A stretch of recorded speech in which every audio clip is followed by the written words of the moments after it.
Mutta onko se sitten niin ehkä siinä jostain niin kumpuava luonnollinen sellainen tarve hajottaa? Tai se on se voiton huuma. Ja se on sellainen harha. Ja niin kuin ne luulee, että se on niin kuin voimakasta, kun pistää paikkoja hajalle. Ja ne nauttii siitä. Ja loppujen lopuksi se ei ole voimakasta. Ihan pieni lapsikin voi pistää ruukun hajalle. Että olette kaikki epäpyhässä liitossa. Niin. Tilaaja, te ja yleisö. Jos sä ääritilanteisiin menet, niin kyllä yleensä laitokseen joutuu.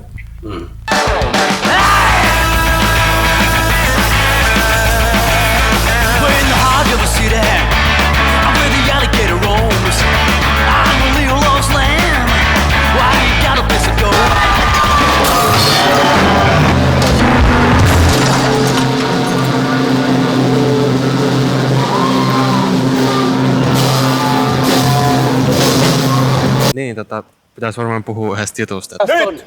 Me otetaan taksit ja me mennään hostellille. Onko selvä? Ei oo selvä.